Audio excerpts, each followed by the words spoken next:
All right, everybody, that was a little behind the scenes for those of you who are online. Also over here, questions coming from different places. All right. So we are going to practice today a little Qigong, rubbing our hands together here. I had a little warm up this morning. I got to teach another group of about 40 people. They contacted me and asked me to come teach this company team. So that's pretty interesting. On Wrightsville Beach this morning.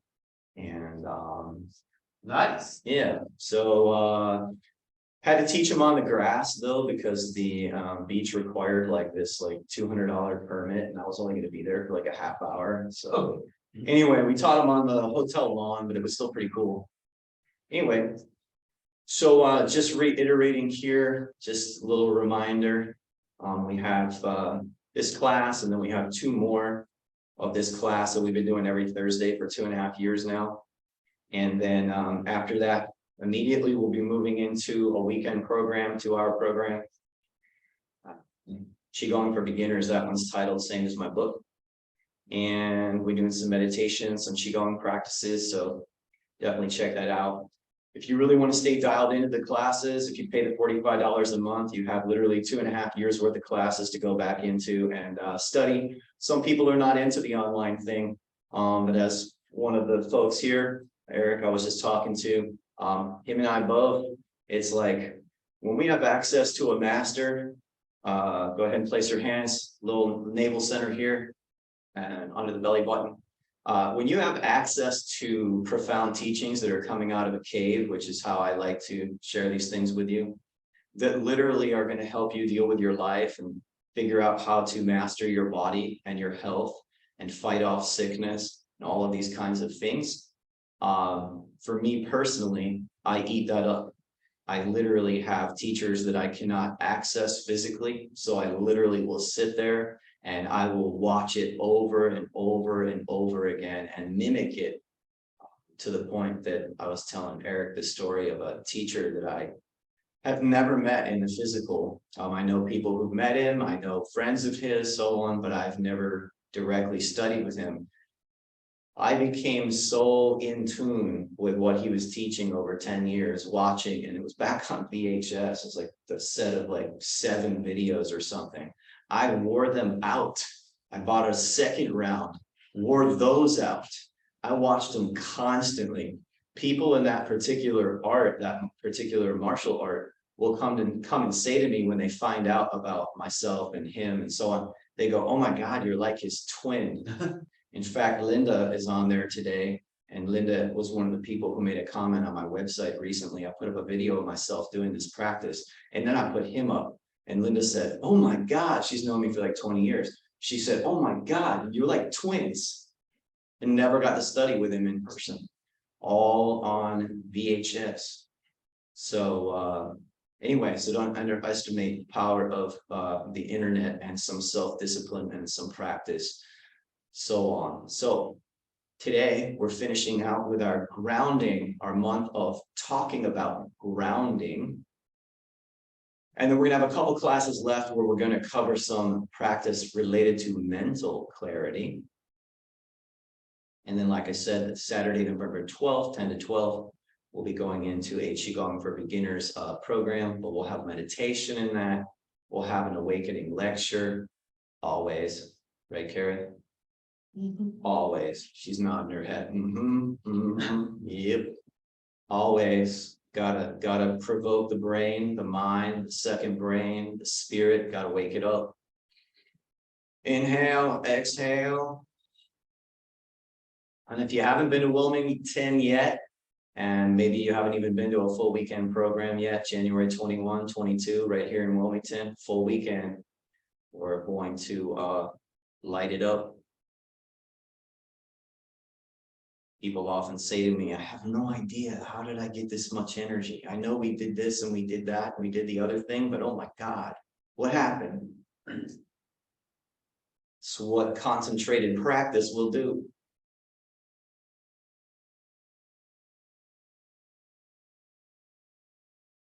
One of my teachers, speaking of being provocative. He's quite a provocative teacher, this teacher. Gonna inhale your breath, bring it back to the kidneys. Exhale, go down your legs. Inhale, come up. Exhale, sit. Inhale, pull the energy back. Exhale, come down.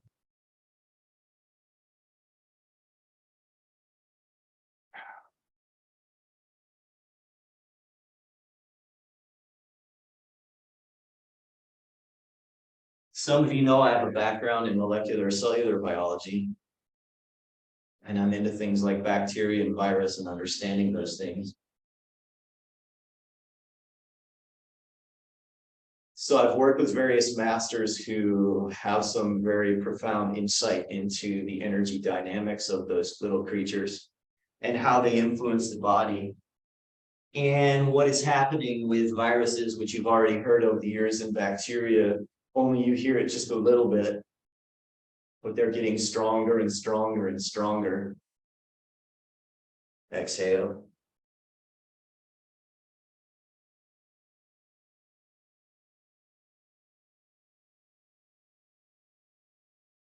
Your immune system is designed to ward those things off.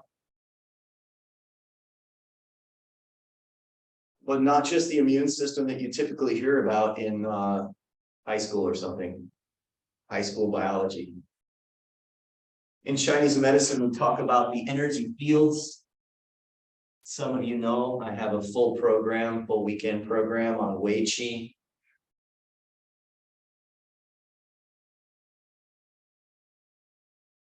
Wei Qi meaning essentially protective energy field. Oh. And for very simple terms, but provocative nonetheless. Hopefully it provokes something.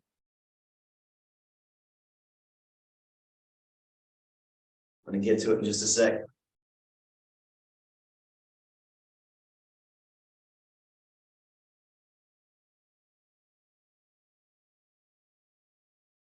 Pull it back, hold it to the kidneys.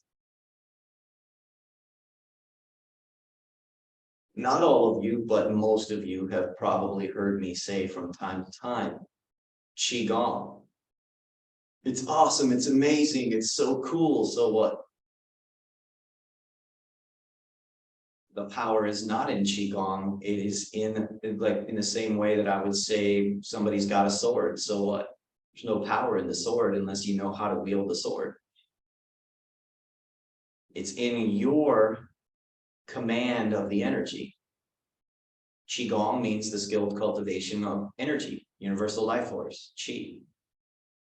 But if you don't have the mind to direct it, as I've said in the program and different programs that I've taught many times, in the ancient teachings, it says that mind is the commander of Qi. Qi is the commander of the blood. And that's the order. There's more to it from there. Hormones, saliva, so on. But mind is the commander of the Qi. So therefore, being wakeful, practicing with wakefulness, and practicing with intention is very, very important. Can one practice intention when one is asleep? No. Can one practice intention when they've lost their awareness, when they're lazy, when they're half asleep? No. Intention has to be, I'm showing up, I'm present, and I'm working with something. Now let's take the next concept. Inhale through your feet up to your kidneys. Off the legs, exhale, let your arms come down. Let's go out like so. Imagine you're an energy field. This is our technique called red roots grows deep. This is like a big redwood. It's the idea. If that bothers you, just like make your branches as low as you need to make your branches, but something like this. Doing this with intention can expand your energy field therefore your Wei Qi, and can also therefore protect you from unwanted energies, including bacteria, virus, etc. In Chinese medicine, we say that the first line of defense is actually not the skin. Okay, that's a couple layers in. Then we get to the skin. Then we talk about the internal aspects of your immune system. So the number one thing that we need to do is get a handle on our mind and start working with our qi and our energy fields, etc. And raise, you hear this in the New Age community a lot, raise our vibration. In my experience, it takes quite a bit more work than to just put a crystal around your neck and, you know, whatever, chant a couple times or something. Not judging anybody, I'm just saying it takes more than that to raise your vibration. You actually have to work with your energy.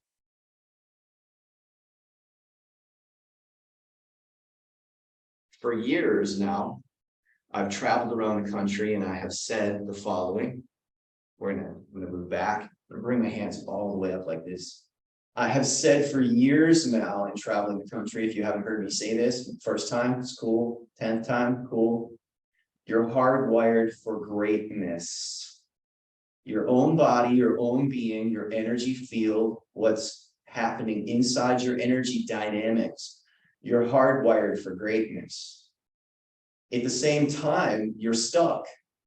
All of us, for the most part in society, are stuck in the first 3 chakras. We're stuck there.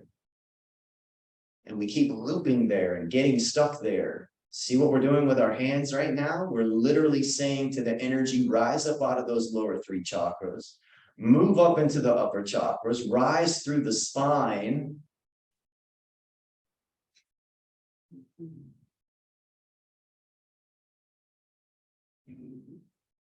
And whatever you feel in your body that says, ouch, that's your resistance.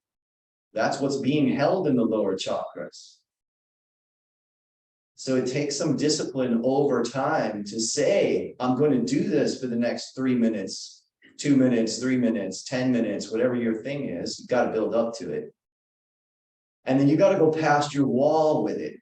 I've done this particular exercise. Linda's there online. You can pop in anytime, Linda, and wave and tell everybody you watched me do this for 3.5 hours.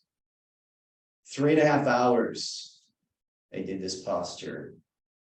Not that you should do it or need to do it for 3.5 hours, but it just gives you a reference for exercising your will and what that might do to your energy. Let the hands drop. Put your attention in your feet, hold to the floor. Let that energy work its way up and through your body, up through the spine.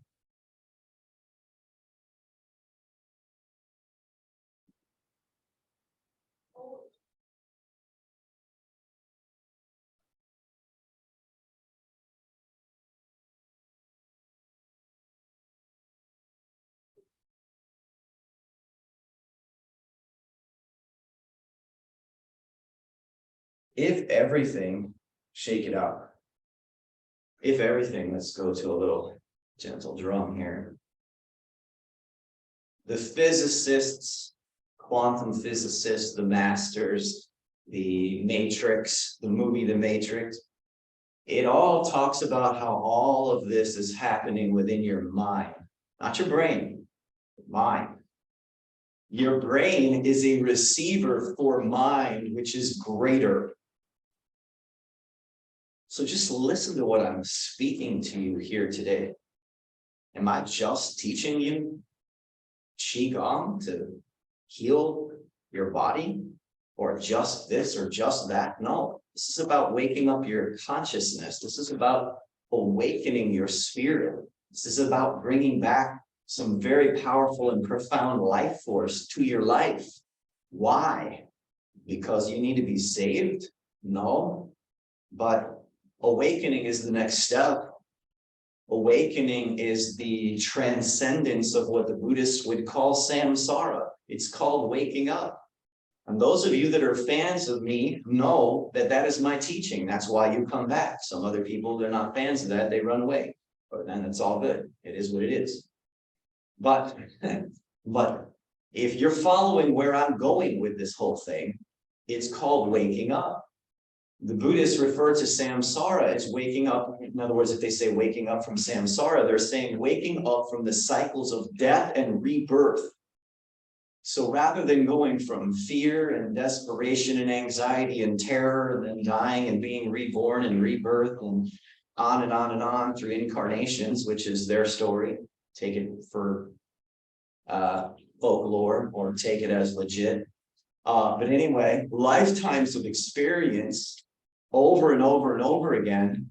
And I find it very interesting that many of the elders that I've sat with have a very similar number, and they don't even know each other. They don't communicate with each other on any level that I know of. And they all have a very similar number. They all say for 10,000 years, humanity has been stuck in a loop of dying and reincarnating without any evolution of the spirit and the soul on the planet. So that means war after war, plague after plague, without learning anything, without growing, evolving, and recognizing and realizing that every single one of you is a Christ unawakened. Every single one of you is a Buddha unawakened. That's the teaching. So it's about teaching people about something that they already have. You already have it. The Christ is within you. The Buddha is within you. That's why Jesus said, don't look outside yourself. Look within yourself.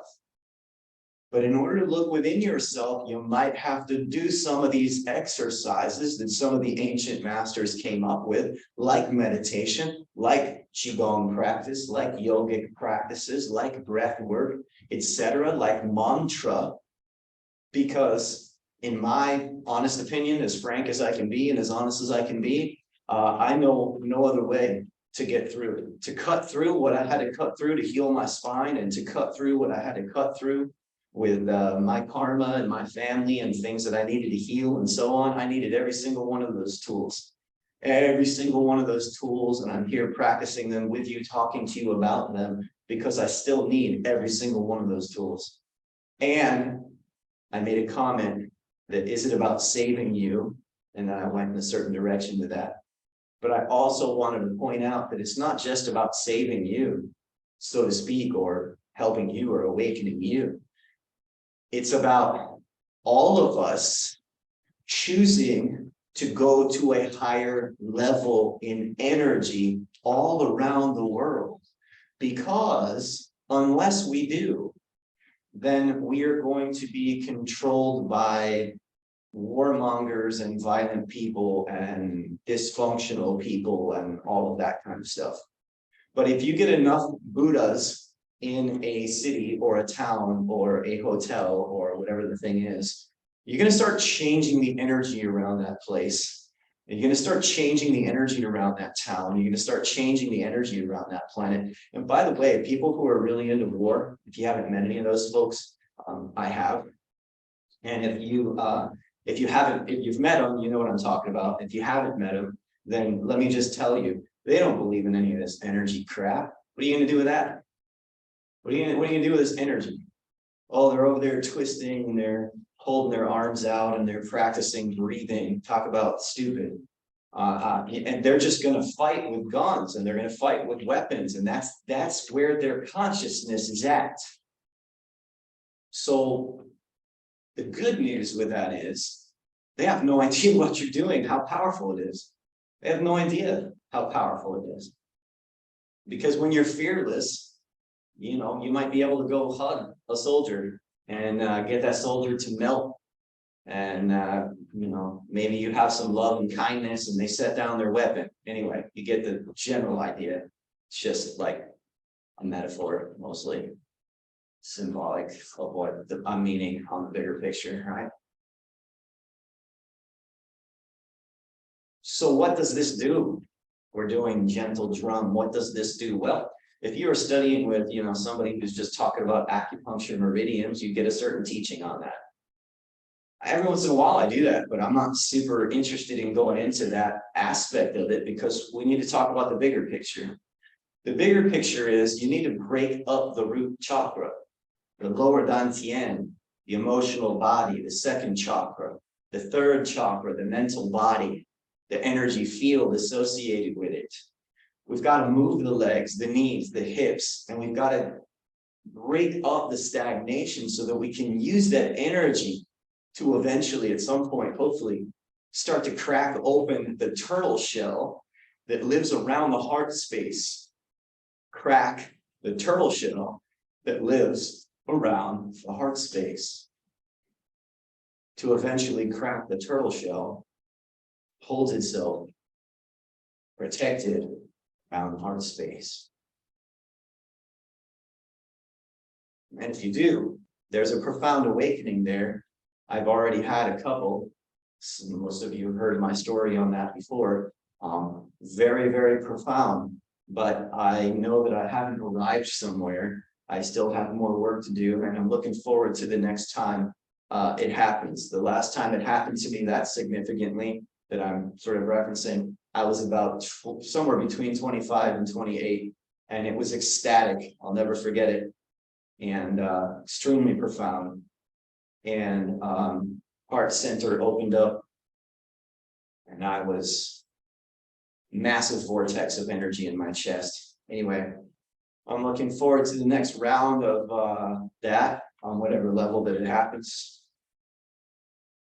In the meantime, all this work that I'm doing, including teaching you guys today, including teaching those people this morning on the beach, all of this work that I'm doing, you know, it's all about me showing up with you and practicing with you and saying, hey, you know, not just like point the finger and go do it. It's like, let's do it. Let's do it. This is the work that I'm doing. This is the work I've been doing for years. This is going to go somewhere. Put it together, practice it, keep going, exercise your willpower, keep moving through it, stir up the lower base energy, and then further refine it. I do not teach, for the most part, although I teach it as a cherry on top, I do not teach exercise Qigong. That's not what I'm teaching you. I'm teaching you meditation Qigong. I'm teaching you alchemical Qigong. I'm teaching you awakening Qigong, enlightenment Qigong.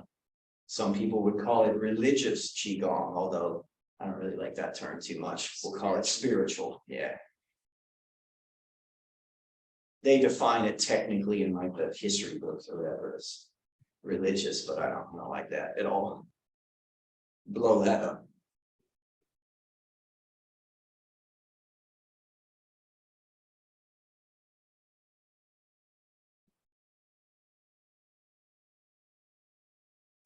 Let that unwind, let it stop, hold your feet to the floor. And if you desire, listen carefully.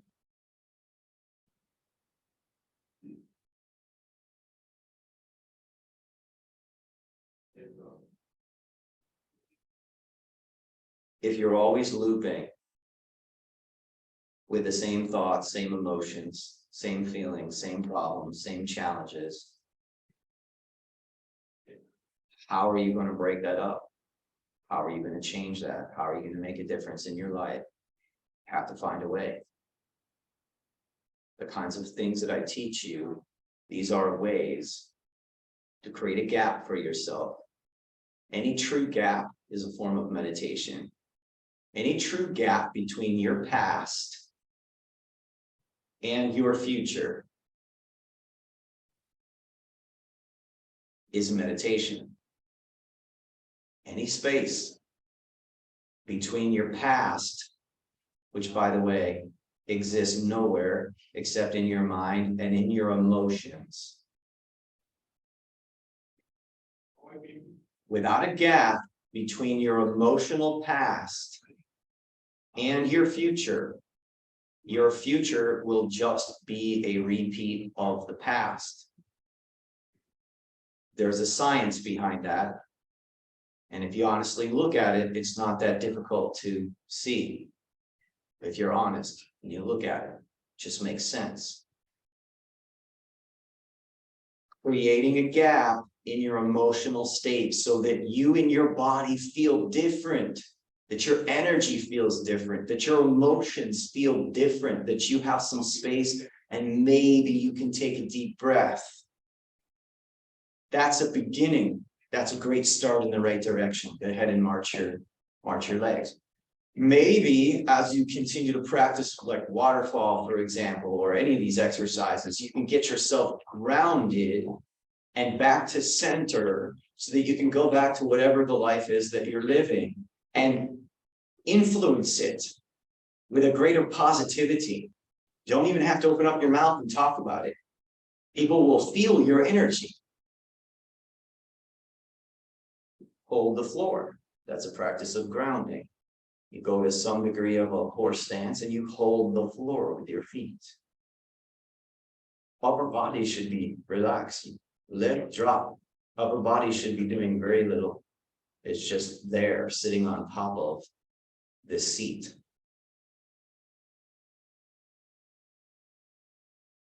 Then just hands, no breath right now. Let your breath, just leave it alone. You move the hands slow. And then here, it's bringing the energy, the emotions, and the mind down. Bring the mind down. So if your mind is getting ratcheted up about something, bring the mind down. Some people will say, oh, Qigong, what a joke. You're just practicing self-hypnotism. Laugh and say, you're absolutely right. Inhale here, exhale here. It is a form of self-hypnotism. That person is actually right. And tell them, yes, I am. Would you like to join me? It helps me to de-stress. From there, I'm able to think more clearly.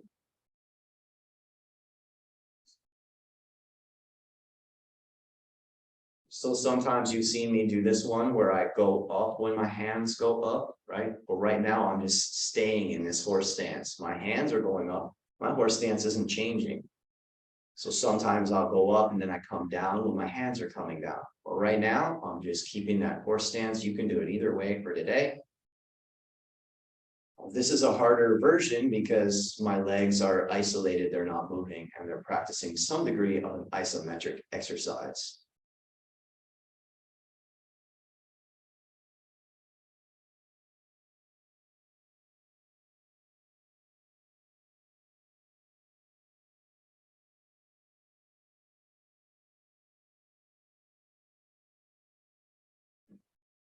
And arch the legs down.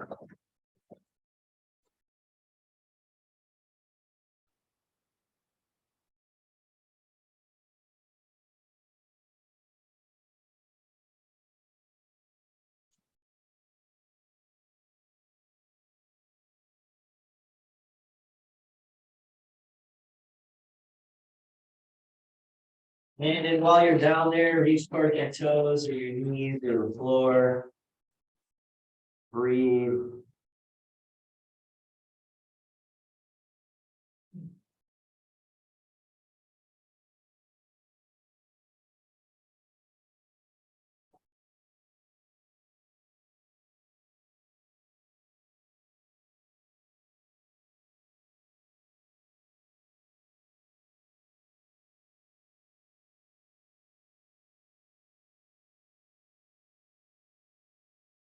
And then slowly as you desire, come out of that. Hands together, touching. Slide back about 45 degrees. You're on your toes. From here, unwind, turn your pelvis and put your hands out as if you're on your surfboard or something. So just make sure you have your balance. This is what's most important right from here, okay? From this position, let's bring feet up. Let's go back and unwind. Up.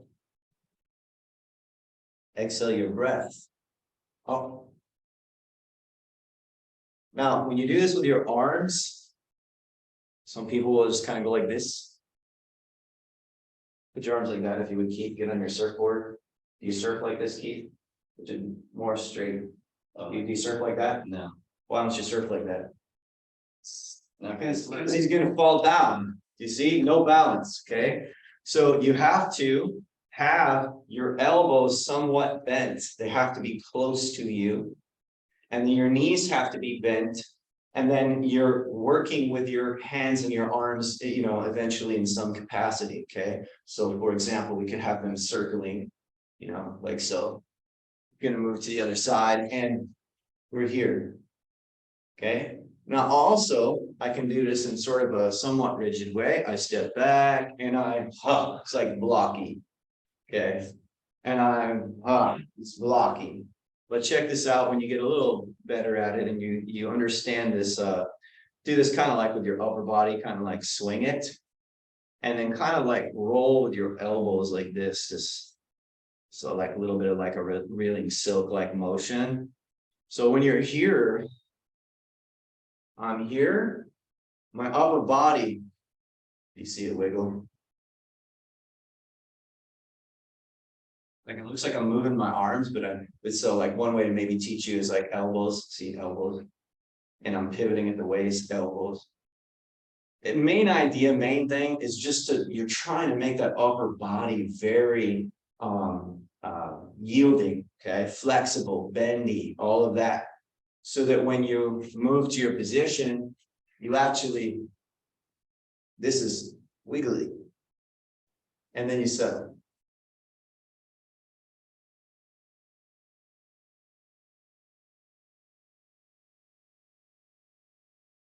Okay.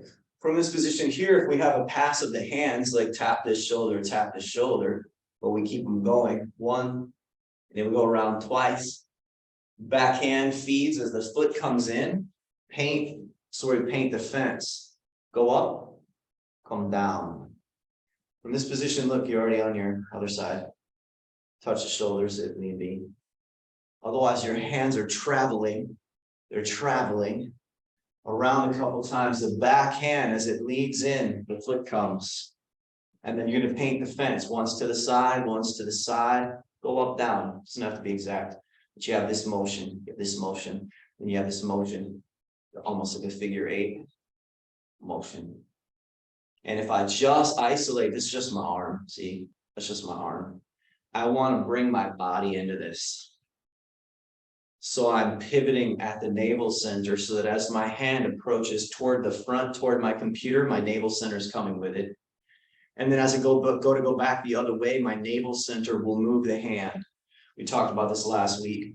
Not just that the hand moves, but that the navel center moves the hand. Okay, and let's come back here. Inhale, exhale.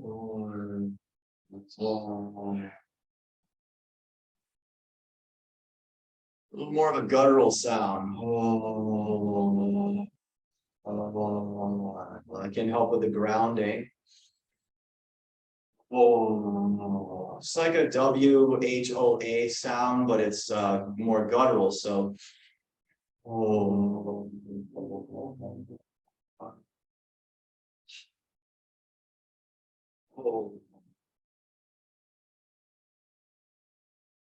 I haven't done this one in a while. I don't know where Cheryl is. We need to get Cheryl back too. She hasn't been in a while. She loves this one. Fingers pointed out straight in front of you. You're going to roll the hands back. Your thumbs go over the first 2 fingers. You're going to bring those back. We're going to come back out and we're going to say ha as we punch. It's not really a punch, but a gentle punch. Ha, ha. And then this is ho. Inhale. From here it's ha. Oh. So it's a little bit of a barking ha sound. Oh. Ha.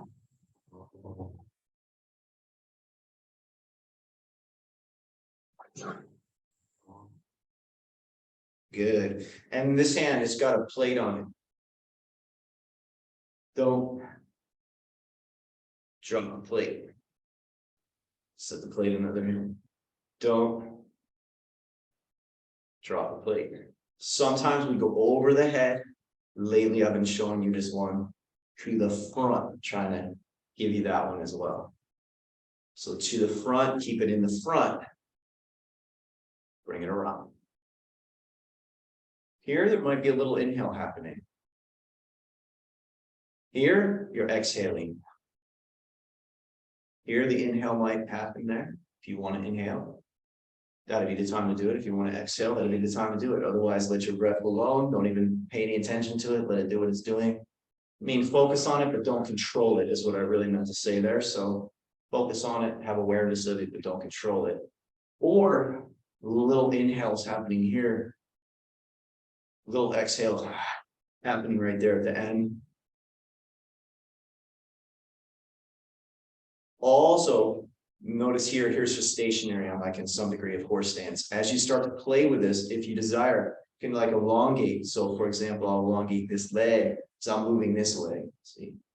And so now I'm going to come around here. And as I'm coming back to position, there's different things I can do with it. In general, I could just bring the hand up. Now, as I go to shift to the other hand, I elongate, same hand, same leg. I elongate this leg, make it long. Then this hand here will do the movement like this, and I'll come back. Now watch as I pivot now, and I just do the legs just for a minute. See my stance? Pivot the stance the other way. Pivot the stance the other way. Pivot the stance the other way. So now if I'm here, this is the elongated leg. My right hand is the one with the plate. So I go plate, and I bring the plate back. Now I switch the legs, and now this hand comes up from that direction and moves this way. The hand is here. I pivoted the waist first. Leave that hand there. I come from underneath that hand, and then I'm going to move the plate this way, and I'm holding the plate here. Leave the hand. I'll pivot at the waist and the legs there. I'm going to come up underneath, and I'm going to move. And it's there. I'm going to move.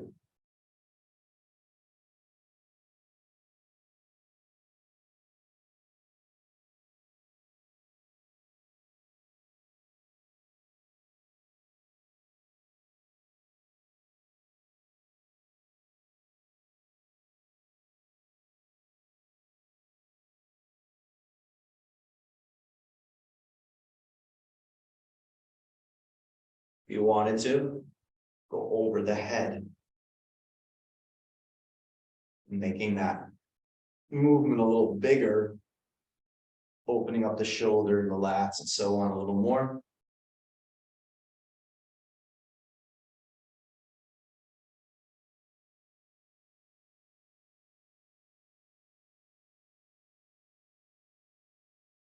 Bring the hand out.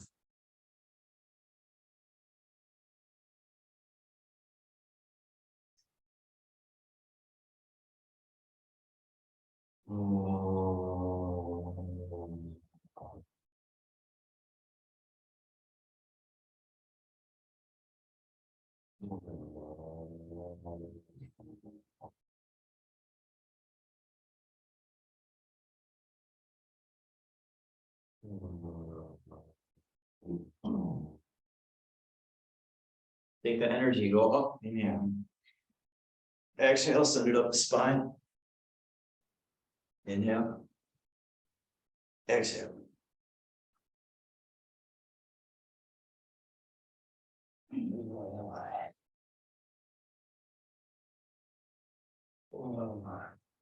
More. Swing. Swing. Pick a side and go up on it. Go all the way around back to that side. Then go the other way. Come up. Go all the way around back to that side. And then go all the way around again. So if I start on my right, I'm going to swing, come up, go all the way around to my left, and then I'm going to come up on the right. In this one anyway, I go right, and then I go all the way around on my left side. Swing to my right, back to my left. Swing to my left, go back to my right. Swing with my right, go back to my left and go all the way up. Swing to my left, I would go all the way up on my right. If you can get the breathing down, it's inhale as you're coming up like this, and it's exhale as you come down. And then you're inhaling as you come up, and you're exhaling as you come down. Inhale, come up. Exhale, come down, a couple more. Inhale. Wow. Inhale. Oh. And then for a moment, if you desire to, just kind of hang there. I find that a nice time to let my low back just hang. Stretch after that. Reach off a little more to one side if you desire there. Breathing, breathing.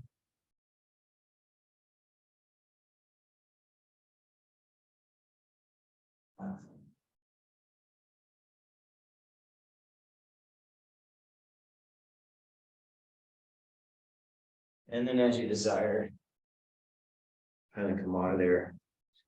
So one thing that is, I always, me, I'm like an encyclopedia with all this stuff. So I'll try and keep this concept simple, put it into the practice. But so in martial arts, okay, there's a lot of like kung fu arts and stuff. And some of you have heard me say it before. Even the guys and so on that are really good and the gals that are really good, they can break concrete blocks, they can do all kinds of different stuff. It's not the greatest fighting method, and it's just been demonstrated, like since Bruce Lee's time, it's just not really the greatest fighting method.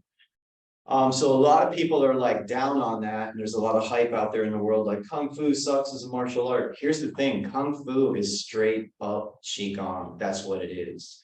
And when somebody can develop their hands so much that they can break through concrete, that's not just what the monks do.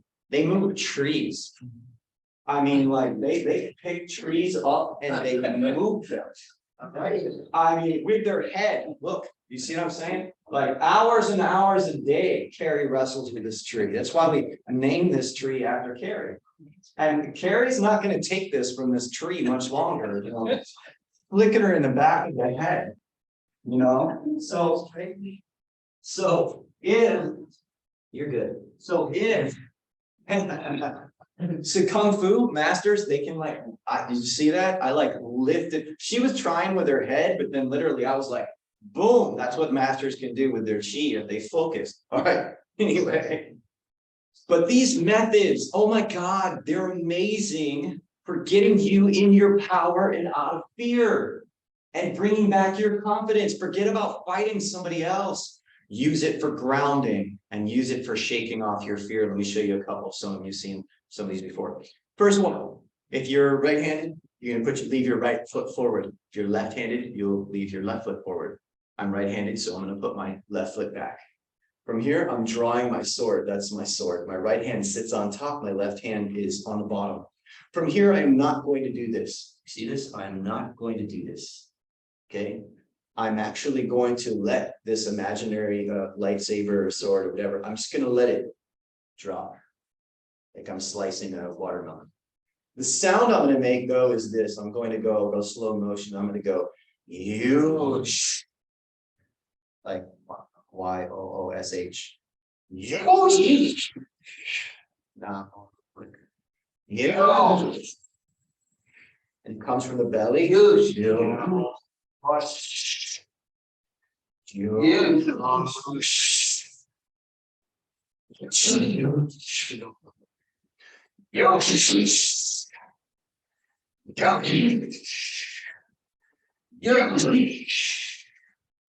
Now go here, inhale.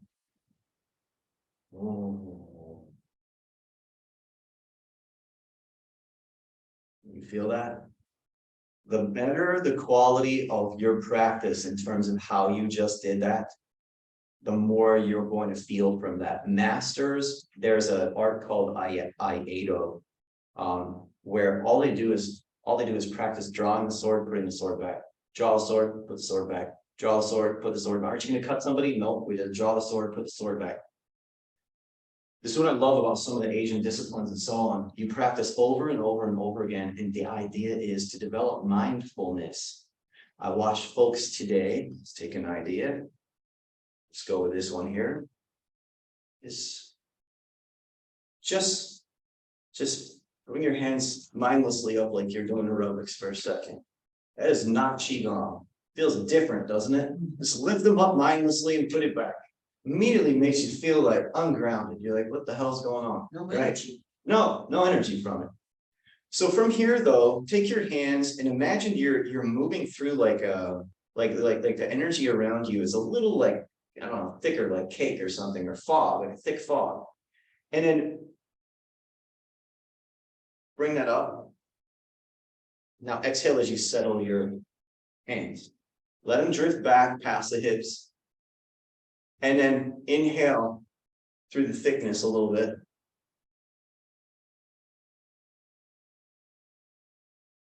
Let this fade back. Inhale.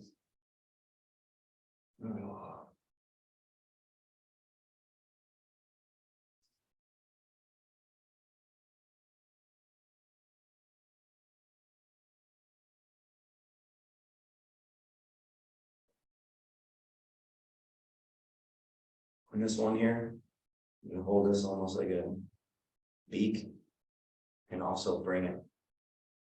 I didn't mention that aloud, so I didn't know if you could see I was doing that, but exhale.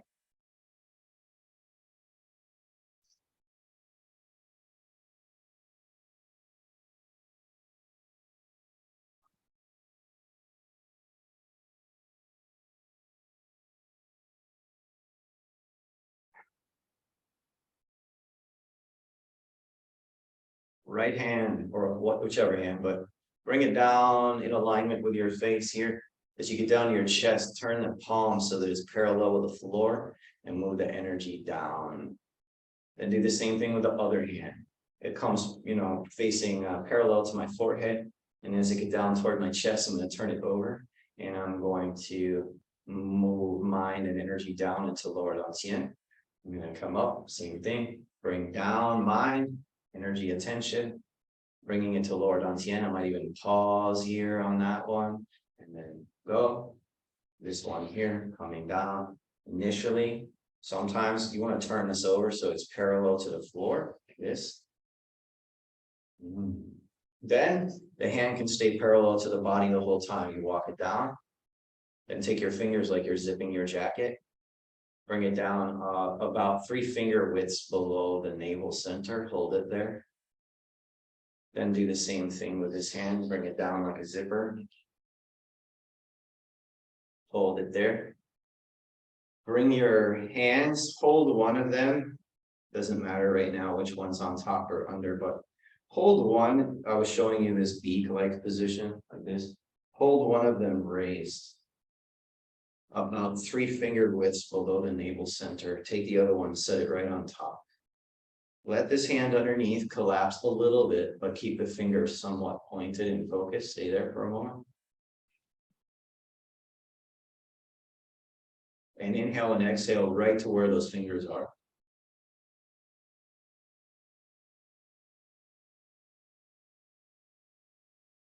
Just call it me a wave. Like I can feel my body rocking and swaying. So I know I got some good Kundalini, a little bit of the Kundalini action, a little bit of cerebral spinal fluid moving.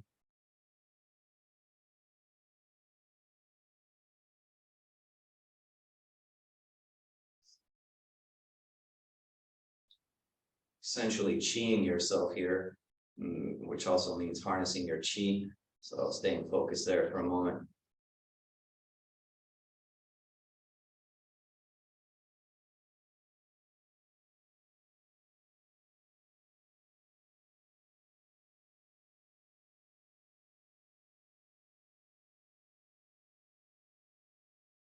Good. And just walk your legs out like this.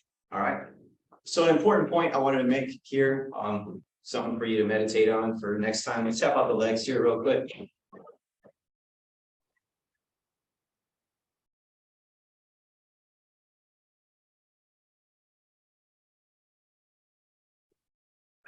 not just for next time, but like ongoingly in your practice, just for whatever it's worth, you guys, because you're taking my class. So best as I can teach you this, I want to teach you as best I can. And so this is how I look at it. Qigong means that skilled cultivation of universal life force, energy, blah, blah, blah. What differs amongst Qigong practitioners is what they then do with the Qi. Some of them will take it into their Kung Fu practice, like everything they do is about Kung Fu. Others, everything they do is about Tai Chi, and then they bring it into the martial application of the Tai Chi. So it's like exercise, benefits, so on. Other people will literally take it into meditation. They'll go from all of this movement, like me, I do this, and I take it into martial art, but then I also take it into seated meditation. I take it into prayer. I take it into mantra, because I personally am not going to miss the momentum. That's my approach. My approach is I'm going to do every one of these things because that's how I healed myself. I didn't do one of them and it healed me. If it did, I just would have done that one thing and I would have been done. But I had to hit it from every angle, because sometimes you're in the car, you can't necessarily be doing all these movements, right? But you can be doing mantra ongoingly.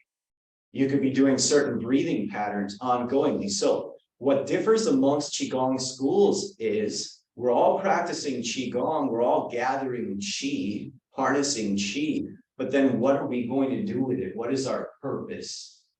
So obviously we're concerned on the level that we are about physical health, physical well-being, but also mental well-being, also emotional well-being, and in my school, spiritual well-being. And in order to have spiritual well-being, you have to awaken it. It doesn't just come. You have to awaken it, and you have to purge, and you have to purify, and you have to cleanse.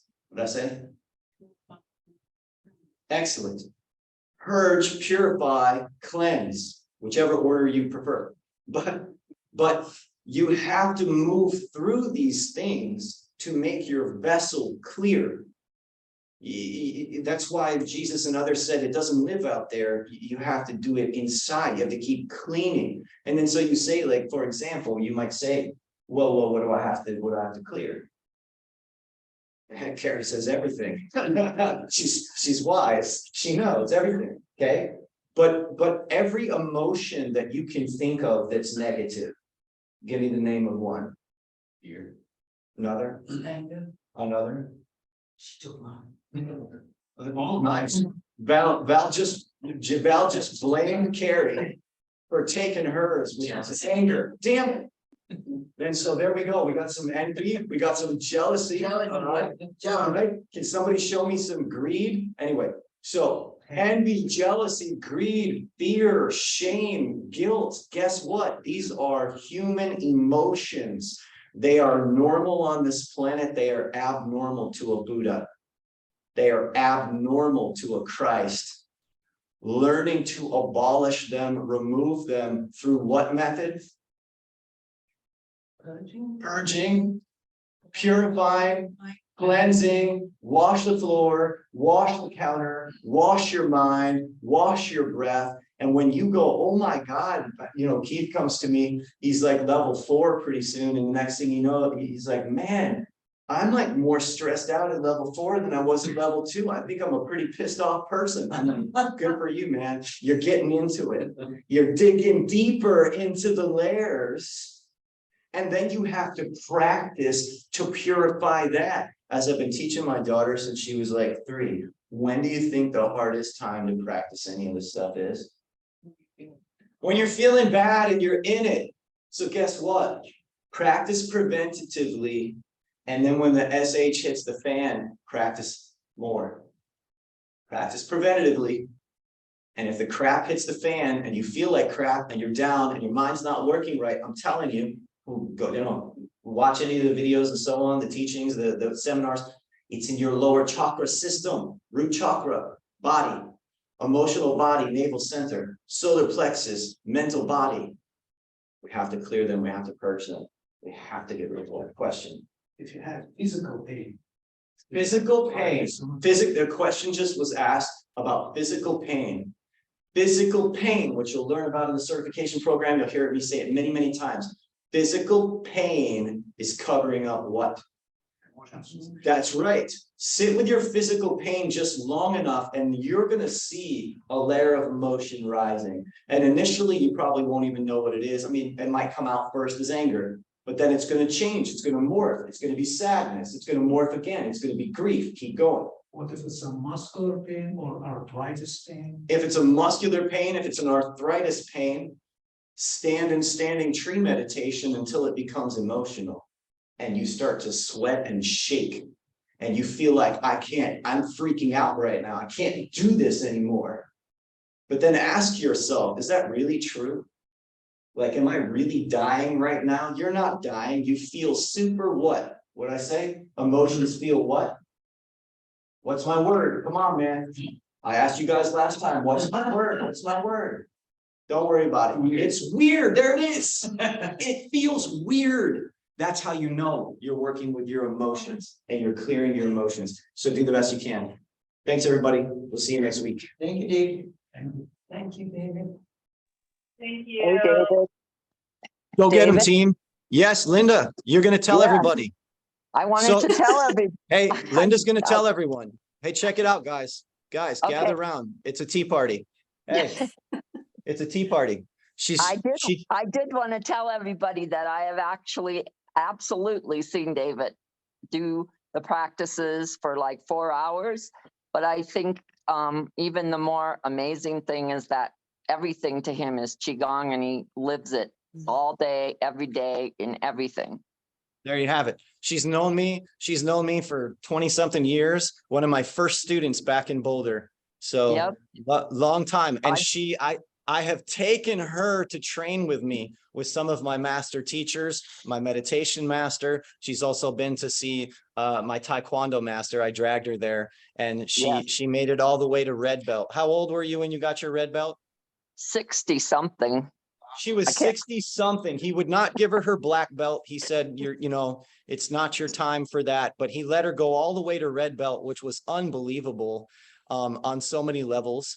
And so not only has she seen me train like that, she's trained side by side with me sometimes. And she watched me get my black belt from that teacher and all those other belts in betwixt and in between.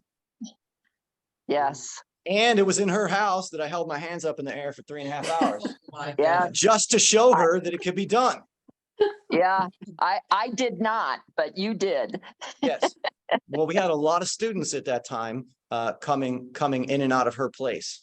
Yeah. And so I had to make a good impression. You did. Thank We you. miss you here in Colorado. Well, thank you. I hope to be back one of these days. Okay. All right, y'all. Thanks, everyone. Thanks for sharing, Linda. Yep. Keep training. Take care, everybody.